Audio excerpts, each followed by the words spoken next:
Labour Minister calls on unions to train workers on strike actions.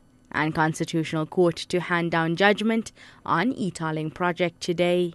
With the latest news updates, I'm Hasina Gori.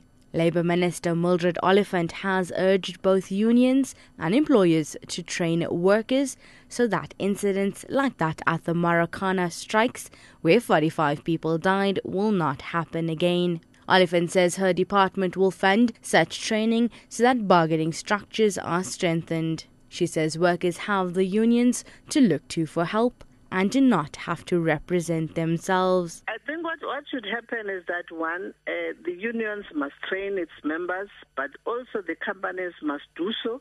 And as the Department of Labour, we find the training of the workers so that they can understand exactly what are the processes when it comes to negotiations. The IEC in the Western Cape says it is satisfied with the running of yesterday's by-elections in Ward 88 at Philippi, New Woodlands and Haynes Park on the Cape Flats. The Democratic Alliance has taken the seat previously held by the ruling party. The vacancy occurred following the death of an ANC councillor. The DA's Michael Patrick Peterson won the ward by securing just over 52% or 3,639 votes. IEC chief in the province, Courtney Sampson, says the voting went smoothly without any glitches or incidents. The percentage poll was just over 40%. The DA, Democratic Alliance, got the most votes.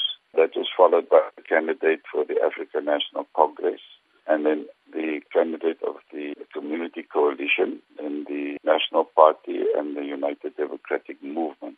So from our side, our job is done, and we're satisfied with the logistical arrangements. And finally, the Constitutional Court will today hand down judgment on an interim High Court interdict which has stalled the e-tolling project. Sandrell and the Treasury approached the Constitutional Court to appeal against the interdict, which was granted in April by the High Court. It effectively prevented Sandrell from levying e-tolls pending the outcome of a full court review set for November. Candice Klein has the details.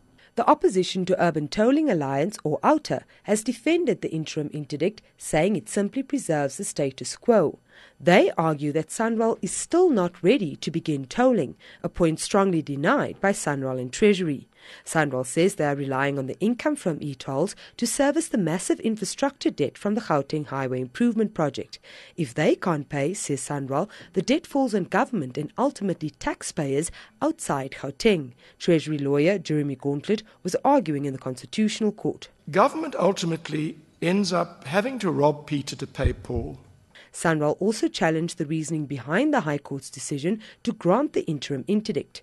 Catch the latest news anytime here on Newsbreak's Option 1.